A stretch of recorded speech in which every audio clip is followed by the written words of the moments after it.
You're not of the body. Peace. You're not. To you, You're friend. not of the body. Joy and front. Welcome back to another episode of My Point of View, and today I will be discussing the weird shift that's been happening in podcasts. So, there's been this attitude lately in podcasts, and it's different than how it was in 2024. See, in 2024 election, there was this attitude of podcasters give you the news that mainstream won't give you. That is what the attitude was. And now we have this mentality now. And after the election, there was kind of this attitude of like, we're the future of news, and you're going to get your news from podcasts now, and the mainstream's going to be, buckling under the pressure and all that, and all, you heard all that stuff and all those studies. If you don't believe me, Google it. But here's the thing. That turned out not to be true. They turned out to jump right into bed with that mainstream as fast as they could. They're all getting bought, and I'm not even joking. Brett Cooper and some other podcast I heard that I used to listen to, both now signed contracts with a certain mainstream media organization. So here's what I'm saying, is that it seems to me that the new idea for platforms is just to be an arm of the mainstream. You're not supposed to be fighting against the mainstream. You're supposed to be an arm of the... And I'm not saying you can't agree with the mainstream when they get it right. I'm just saying that your job is not to relay what CNN, Fox, and MSNBC say. That's not your job. Your job is not to watch CNN and then tell you, well, I guess Rachel Maddow's correct. I guess we are just racist and terrible, and we hate people, and we just hate all types of people. I guess that's just how it is. Like, Fuentes has always been paid, in my opinion, to basically just, lie to you. And here's the thing, is that the problem is that they've decided that now new media is just going to kind of make up stuff now.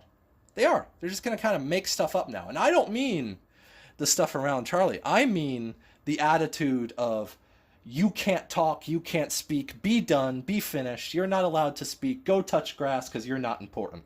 That last one was in the words of Megyn. Megyn Kelly told you today with Glenn Greenwald that, hey, turns out you're the problem, guys. Turns out you're the problem. You don't matter. You don't matter. Notice that you don't matter. Notice that you don't matter. Now, please keep subscribing to me because you matter so much, but you don't matter, according to Megyn Kelly. And that's kind of the thing that's happening right now, is that apparently 99% of news is apparently being made up by these people, apparently. Because, the left had a moment where they basically decided to tell you that Tom Homan is being paid by FBI. This is not true. This did not happen, but yet they pushed it. And then even when it was proven to be a lie, they just waved their hand and left. Now again, I'm used to the left just making stuff up about Trump and them. I'm used to them just being so TDS filled that they can't stand Trump so much that they'll just go after anything and say that it's Trump's fault. But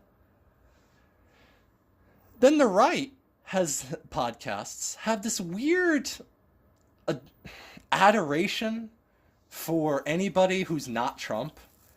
Like, for instance, I was listening to Nick Freitas last night, and his co-host was telling you that apparently you have to only listen to the people that are in the mainstream of podcasting. You can't listen to those smaller accounts. And I get it. Bots exist. But here's the thing.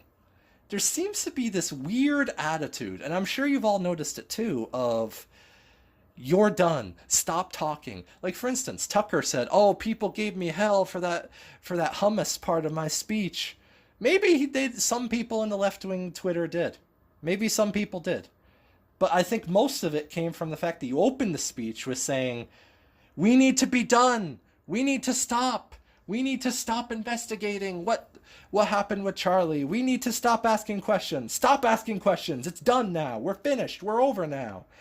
And again, I'm not going to get into the Charlie stuff right now, but what I am going to say is there's this weird attitude. Like Quartering yesterday spent 4 videos screaming at you that how dare you have theories?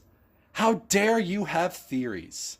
How dare you have theories over it? Now again, I'm not going to get into them because I want this video to be monetized, but there seems to be this weird, and even Brandon Tatum, sorry, I don't know why I'm, having trouble talking today. Even Brandon Tatum was like, you need to shut your mouth. You need to shut your mouth right now. And it's like, what? What do you mean I need to shut my mouth? No, I'm not even talking. You're upsetting. You make me want to, even if Candace isn't true in what she believes with the Charlie stuff, even if she isn't telling you the truth, you're making people believe it because you're being so forceful against it. Because you're being so, it's over now. You're done. You're finished. Be done now. And that's not Tatum. That's just all of them. They have that attitude. They all have this attitude of be done now. You're done now. And it's like, okay. You know what this reminds me of? All this? Have anybody ever seen the movie Don't Look Up? If you haven't, then I really recommend that you do. Because this scene right here perfectly represents what I feel about this. Is that we've basically been told by all these people now to shut up, stop talking, shut your mouth, conspiracy theory you are spreading. You're trying to help the killers, Quartering said. You're trying to get the case thrown out, Tatum said. Megan sells you to go touch grass because you're not that important. And why are you bringing up, and then Ben Shapiro's like, why are you playing old clips of us? This isn't a good faith debate. It's not a good faith debate if you're playing old clips of what we said. It's like, hey, guess what? Maybe you could stick to a thought for 5 minutes. Maybe you guys don't have to flip every 5 seconds to what the mainstream told you to say. Megan, maybe you can stick to your guns on one thing for once without being like, I don't know. And then Shapiro, I heard you in 2012 try to tell Republicans that they need to get stronger fighting the media. I heard you. I have the clip of it. And the thing is that for some reason, we have this attitude from Ben now of, well, how dare you guys? How dare you guys get angry? Like today, he was telling you that, how dare you get angry at the Bad Bunny thing? How dare you get angry at it? It's not worth talking about. Let's get off that now. And it's like, no, how about we leave that Ted Cruz mentality? Which, by the way, Ted Cruz, I'm still waiting for the apology to Brendan Carr and Trump. I'm still waiting for that apology, Ted Cruz. I'm still waiting for it. So anyway, and Shapiro, I'm waiting for an apology from both of you. The others have hidden into different hidey holes so they don't have to care about it as much. But you two have been public still screaming about it. At least the others stopped talking about it. You guys still kept screaming. And then you get to Comey's indictment. Okay, I want to say this here. I think Comey deserved to be indicted. He was a terrible director. He lied to the American people, and he tried to get Trump impeached twice. So, and then continued to lie about it. See, I love how they're acting like he only said it back then. Like he hasn't been on a press tour for the last 10 years screaming, Russia, Russia, Russia, Russia, Russia. He's been lying to the media and Congress for the last 10 years about the Russia thing. And then it's like, well, maybe we shouldn't be charging him then, because in the words of Megan, what even is the thing he's being charged for? What's he being charged for? Because, what's he actually being charged for? And then Shapiro goes off on a tangent about how, God forbid, we something yell at Comey, something arrest him, because, the weaponization doesn't help at all. And, it's funny, he didn't really care that much when Trump was being chased, but, but when it's Comey, it's like, you can't. The same thing he said to when Bolton was being raided. What did he say? How dare you? How dare you? How dare you not follow the rule of law enough to let that happen. And why I'm bringing this up is because it weirdly feels to me like, now again, if you haven't seen the Landru episode of Star Trek, I highly recommend you do that because you need to get a lot of these references. But if you have seen it, you understand this. But the Landru episode is how I feel when I'm watching these people. Like when McCoy yells, "You're not of the body. You're not of the body," like I did in the beginning. That's how I feel to this. This is how I feel. Like they're basically yelling at you that you're not joining in. How dare you have an opinion? How dare you try to have your opinion heard? Because, the point of podcasting wasn't to all just jump into bed with whatever mainstream person has the biggest check. The mentality of podcasting, again, I'm not saying you can't make money from it. I'm saying that maybe you can get out of bed with mainstream for 5 minutes and actually do your job and report the stuff instead of acting like, oh, darn. And then I'm listening to, and then another thing the Fridas co-host said was that we need a leader on the right. We need a leader who's actually trying to lead us and stuff. And I'm like, oh, I'm sorry. Is the president and vice president not good enough for you? Because we have a leader. We have two. And they're in office right now. Why don't we follow that leader right now? Why don't we follow what he's saying? And again, even like MTG is turned into, we don't have, you're not the boss of me. Actually, that's kind of what the president is. You elect him to be the boss of you. That's what being president means. So this attitude of like, no, you're not the boss of me. I was listening to Mondami on The View today, and he said it too. He said that, oh, who's Trump? He's not the boss of me. He can't tell me what to do. We shouldn't listen to him. Who is he to decide laws in this nation? It's like, do you guys remember that he's president still? Or whether it be Massey that's trying to fight him tooth and nail just to keep his seat because he knows Democrats will support him enough now? Or whether it's Rand Paul voting no on the continuing resolution yesterday. Yeah, he did that.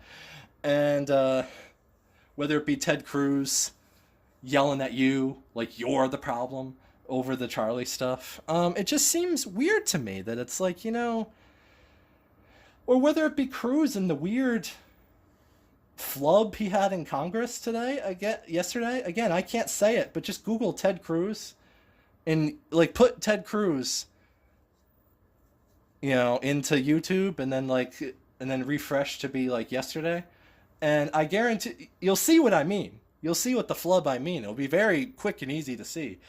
And again, I would repeat it, but I don't think YouTube would let me. So that's what I'm saying is that. But the problem I'm having with modern podcasts now is that they feel weirdly like the Landru episode, like the movie They Live, like Don't Look Up. Like they're just decided that you're not allowed to have an opinion. You're not allowed. Like, for instance, this clip right here perfectly represents how I feel about this.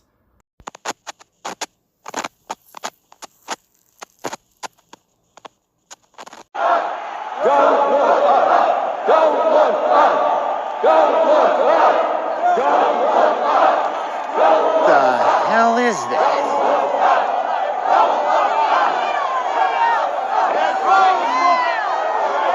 Fucking lied to us.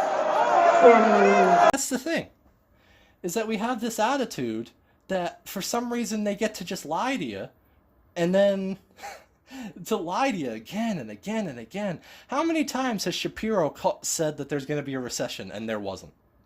How many times has Beck tried to make a prediction about something, and then he opens it with, well, I've been wrong about all my predictions in the past, but you've got to trust me now. At least the psychics on YouTube at least don't tell you we've been wrong before. At least they pretend that they care and they want to be part of this with you. But to the people who say go touch grass online, and I don't mean normal people. I mean the people who their entire paycheck, career, and life exists on Twitter, Facebook, and Instagram. They're like Megyn Kelly and Glenn Beck. Their whole existence is YouTube and Rumble and X and their own websites and all that. Why don't you guys touch grass first? Lead by example. Because I'm tired of being told that, oh, you guys have to log off. Why don't you guys first? Your audience isn't the problem. Maybe you guys need to log off for 5 minutes. Maybe you guys need to turn off your X for 5 minutes. Because it seems to be you guys are the ones that are lying to us here. Whether it be Fuentes screaming whatever nonsense comes to the top of his head in a microphone. And it's reached a point now where it feels like they've just decided they're going to just tell you you're at fault. Whether it's true or not. Like, for instance, Tim Pool today was like, I didn't tell people when I was being threatened because, you know, I didn't want it to, because some people told me not to do it. Well, to where I say, that's not true, Tim. You posted it every time. Every time you were swatted, you posted it. You did a live stream while you were being swatted. You literally turned on the live stream cameras just to show the swatting that happened to you. So don't pretend that, like, you're somehow above, like, I tried not to. I believe Crowder when he says it, because he didn't. You did. Half of why people remember you is being the guy who was swatted so many times. That's half of your fame. So this attitude that, like, well, I never told them. And then Tim Pool has this weird idea that he seems to think that ICE should do it for free, that they should do it just for patriotism. And then Chris Gore online seems to think that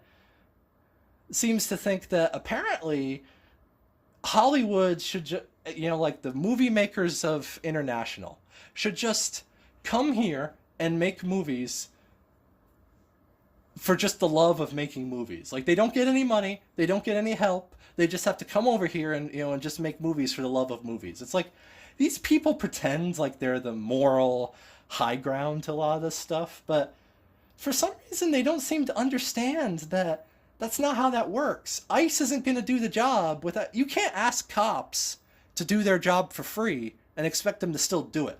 You can't expect them... You know, like, there's a reason why military has a paycheck attached. Because they know that people, you know, that some people will join it for the love of it, yes, but there are some that need that financial help in order to be brought in. So this attitude that, like, well, the ICE just has to do it for free, according to Tim Pool. And it's like, you know, it's just weird to me, because it's like, and then everything out of Trump's mouth always, you know, maybe if you guys could stop protesting every time Trump speaks or tweets or breathes, you know, maybe we'd be in better shape. Maybe if when Trump says, hey, maybe you shouldn't be allowed to burn flags anymore, and then all of you go up into a hissy fit. Maybe when he said the guns and trans thing, maybe you all didn't have to go into a hissy fit. And again, I love how I hate that every single time Trump does any form of executive order, any form of action, like even today, yesterday, Megan had some guy on, and he basically, I don't know the guy's name, and again, put in the comments below what the guy's name was, but he said, you know, here's the thing. Instead of doing all this Portland deploying troops and all that, can't you, Trump, be getting your stuff through Congress? It's like, yes, because clearly recent events have shown that Congress is stable enough to be able to do that. Yes. See, that's what people are forgetting, is that how it works is the president makes an executive order, signs it, and then it's up to Mike and Thune to try to get it through. So instead of yelling at Trump that it's not getting through, why not yell at Mike and Thune? And by the way, Congress has shown they don't care that much either. Whether it be purposely voting against the Antifa declaration he did, or whether it be purposely ignoring the AutoPen stuff. Like, you know, Luna will go on Twitter and scream about how, you know, look at these bot farms I found. Look at alien stuff. Look at this over here. Hey, how's that AutoPen working? Well, no, you have to look at me on Joe Rogan, talk about how I think cell phones were created by aliens. Really, she said that. And it's just, it reaches a point where it's like, and then we get to the both sidesism. I don't like this. I have never liked this. I don't see both sidesism as a true thing. I see it as a lie and a manipulation to try to tell you that, oh, you're clearly the problem. It's It's like, I don't feel like the problem. Yes, you clearly are. And again, I have a question here. For everybody online here, I have a question. How in the world does crime stop if every time a crime happens, all we hear from our senators and politicians is, except Trump and Vance, that both of us are at fault, aren't we? Aren't we both at fault? Again, if you want to see the full list of people who said that, go to my channel, and and there's a bunch of, and there's a list of people who did that. Because it's like, you know what Ted Cruz said right after Charlie died? Both of us are at fault. We're both at fault. That's what he said. That's what Langford said when he died too. It's like, how dare... That's what Rand Paul said. Rand Paul went worse and said, you guys are at fault on the right. Because he got a couple bots that yelled at him. That you can't even prove whether or not they're even real accounts. Let alone a couple bots yelled at him on Twitter, and now he's like, the right wing's at fault for it. Google it. That's what he said. And it's just like, this both sidesism thing never works. It never does. Here's a story I'm going to tell you here, okay? You're a kid, okay? And there's another kid that's cheating on a test. Now, the teacher will say both of you are at fault. Now again, does that punish the cheater? No. He's just happy that he got you both in trouble. And all these people that are like, it's the religious thing to do to say both sides. Not really. No, it isn't. Not really. Because again, there's verses about short path, wide path. Don't let your left hand know what your right hand is doing. No false idols. And there's a lot about fighting evil, fighting the devil, keeping your house protected from the devil. And then there's there's even a wolves in sheep's clothing and get out of the harlot church verses. So I kind of feel like there's a lot of what I like to call rhino pastors that basically just open the Bible only to the love parts and say, love, you gotta love them. Love. I know that person just shot at you, but love them. Love them.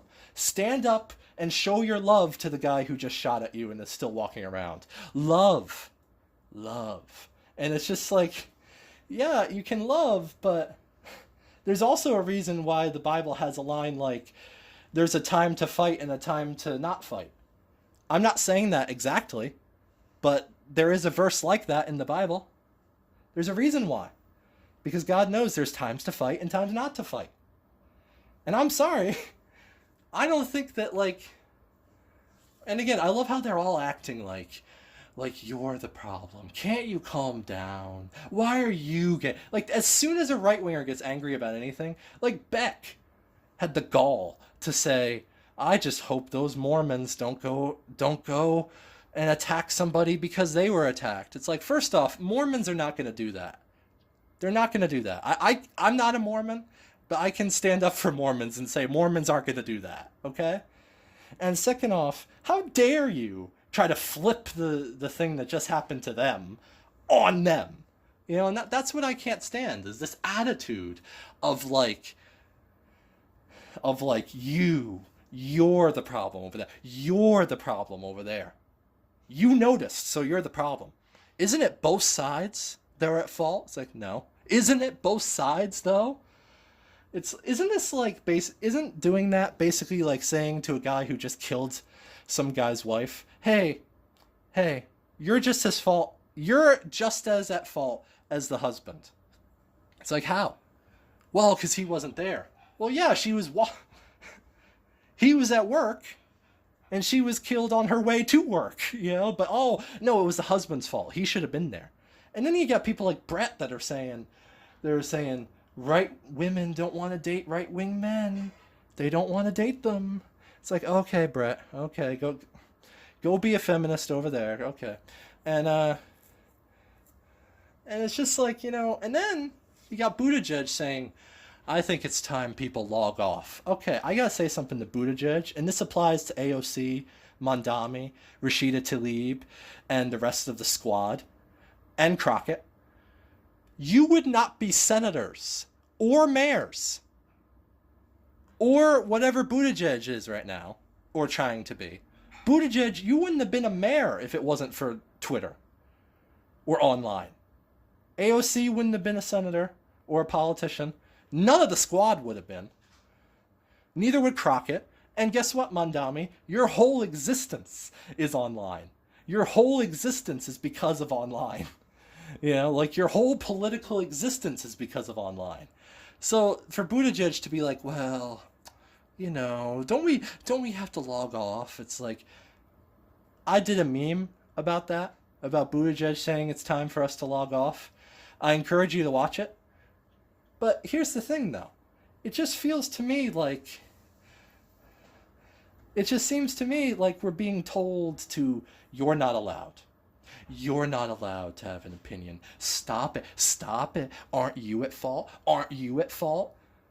Like, they're so busy trying to, you know, like, I remember hearing one guy word it as, they're so busy trying to shake hands with the other side that they don't care that Charlie just died. It's like, I think it's kind of a little worse than that. It almost feels like you're stepping over Charlie's dead body in order to then try to either A, try to fill his seat, or B, try to get some sort of Senate seat yourself from it, or C, just doing it just for clout.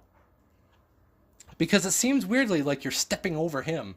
Like, for instance, Megyn is doing Turning Point now, and it came across like a TED Talk. It did. She had the microphone, she did the pacing back and forth, she talked like she was on TED, and it's like, are you kidding me? Are you kidding me, Megyn? Really?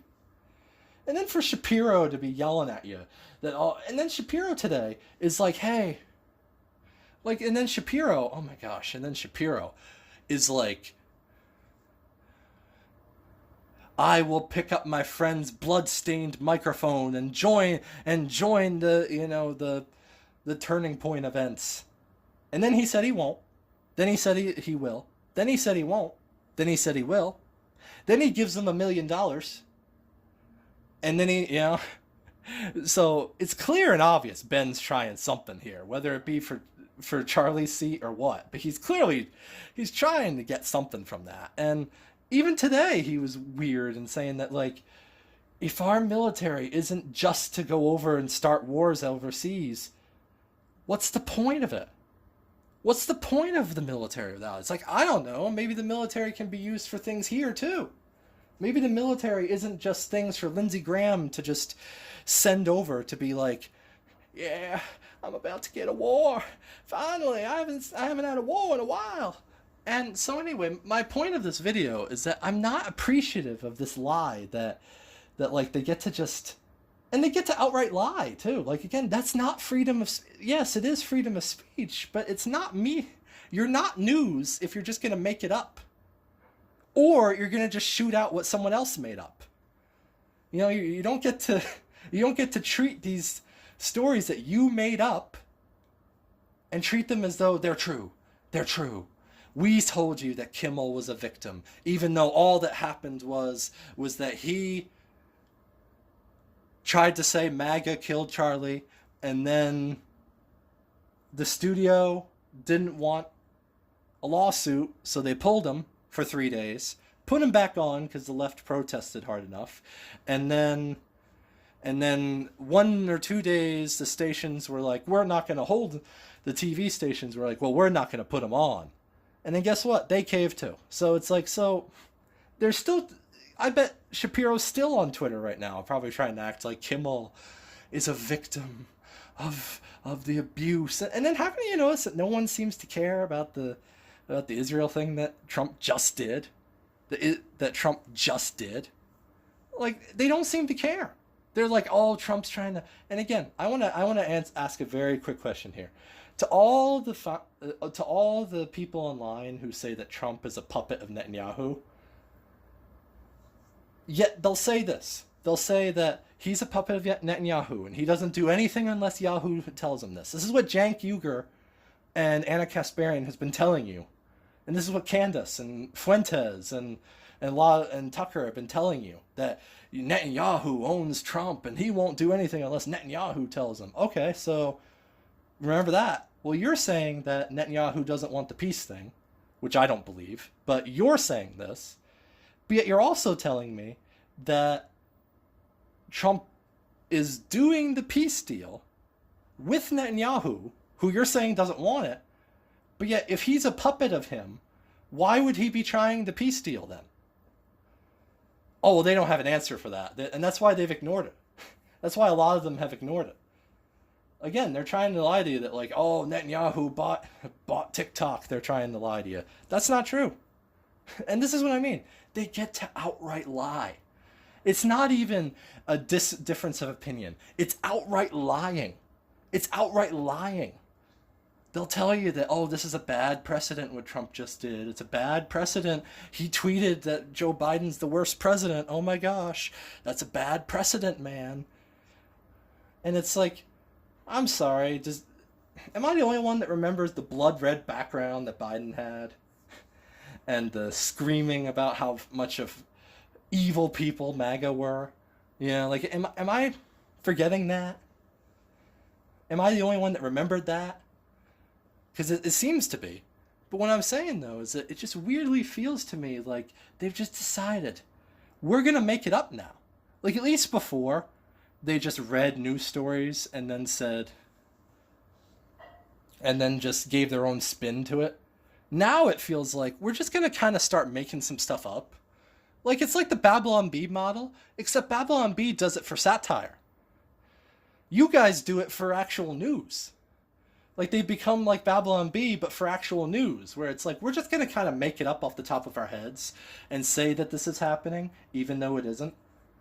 Like, again, I'm just saying, is that, like, the fact that, and, you know, it just doesn't make sense to me. It doesn't make sense to me. Why are we acting like, why does the audience type always have to feel like they're the villains? Why?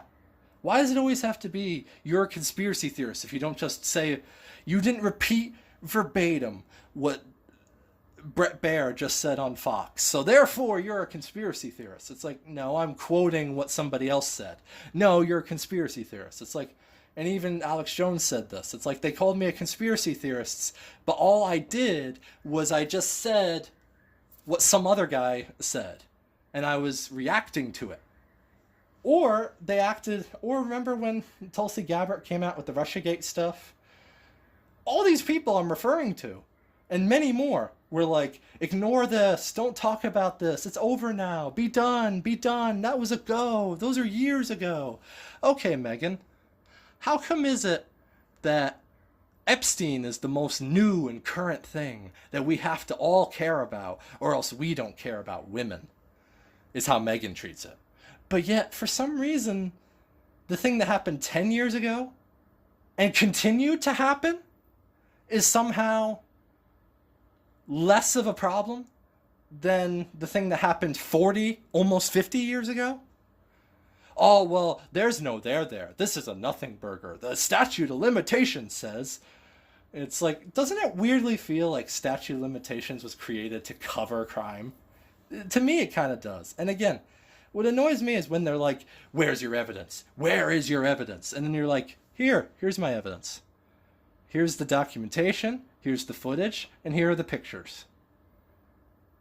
And then they say, oh, you have no evidence, and they throw it over their shoulder. You have no evidence. I don't know what you're talking about. There is no... Like, I feel like I'm living in the Don't Look Up movie, or the Landru Star Trek, or They Live at this point. Like, one of those three, I feel like I live. I feel like the guy from They Live, where it's like I'm the only one that sees these people for how they truly are. And, you know, and then we get, but I feel like they're living in Don't Look Up. But they're the part of Meryl Streep and Jonah Hill, where they're like, go touch grass, go touch grass. You're conspiracy theorists. You're conspiracy theorists. Shut your mouth. Shut your mouth. Be done talking. Be done talking. Again, they're not trying to censor you. They just want you to be quiet, is according to that. They're saying, oh, we don't want censorship. We just want you to be done. We want you to be done and be done talking. Michael Knowles is like, we need to start censoring people. We need to, but I'm not saying censorship. I'm saying that, again, I have no problem going after the people I have no problem censoring the people who were violent towards Charlie. because they deserve it. But the people who were like, hey, maybe there's more to the story here. Here's some stuff I found. You don't get to treat them like they're idiots because, oh, well, was it signed off? I remember Ben Shapiro had an attitude once. He was listening to Benny Johnson and Patrick Bet-David, and he literally told you that evidence, we can't even theory. What conspiracy theories are is that you say something, and then there's supposed to be a debate on whether or not you believe it. The problem is that the people who have been bought and paid for by one of the mainstream people refuse to let you do that debate. So they'll just say, "Oh, you're crazy," and that's it. You're just crazy. They're taking a page from the left's playbook and essentially saying, "You're just crazy. Or you're just a conspiracy theorist, or you're just spreading misinformation." Again, wasn't that what the left did in 2020? Wasn't that what the left did in 2020? And after J6, that you were just an insurrectionist if you didn't believe it. To the point where now some of them have ignored the J6 story, even until now. Ben Shapiro has yet to talk about the bombshell thing that happened with the J6 story. He has yet to talk about it because he doesn't want to, because it hurts him. Because he was one screaming that J6 was the worst day in American history and there were no feds at the Capitol. Well, guess what? There were feds. 275 to be exact. Oh. But the point I'm saying, though, is that just to me, it feels like, why? Why are we doing this? Why are we acting like this is how America has to be? What? Shills for mainstream? Treating it like if mainstream isn't praised with every part of your being and you'll fight every person who fights mainstream. There's to a point where people are starting to warm to Mondami, by the way. I want that to be known. They're literally at a point now where, is Mondami that bad? I'm hearing from some people. Again, I think there's a little bit of a shadow campaign for president with him, but anyway, back to the point. I can't believe that we're at this point where they've just decided they're either going to make it up or they're just going to ignore the news or they're going to only talk about the news that helps them. And again, Cuomo's wrong and so is Bill Maher because they always say the algorithms. They want you to be so scared of the algorithms. Yeah, those same algorithms they use to stay popular, but oh well. It's not the algorithms, it's the people, like I said in a previous podcast, it's not the algorithms, it's the people paying. It's the people paying the podcasters. Those people are the ones. And that's just what I mean. So it's like, if you're someone listening to one of these people I mentioned and, you're just feeling like, why are they suddenly flipping on me? Why are they suddenly acting like, well, you're the problem. Can't you tell? Can't you tell you're the problem? If you're hearing that from your podcasters you're listening to, I encourage you to either unsubscribe or just stop listening. You don't have to subscribe to me, but please stop. But please don't reward them for that attitude. Let them see it and then let them be like, oh, maybe the audience doesn't like being told to stop talking and go touch grass and you're the problem. How dare you give me a comment? How dare you comment to my video? You commented negatively. You didn't give me praise only. You didn't give me praise. Give me praise. Give me praise. Give me praise. All we need is praise. Nothing but praise. Nothing but praise. Nothing but praise. And if you dare have a, hey, maybe we could talk about this. You're a conspiracy theorist. Stop talking about it. Anyway. That's all I have to say. Thank you, and don't forget to like, share, and subscribe. I'll see you later. Bye.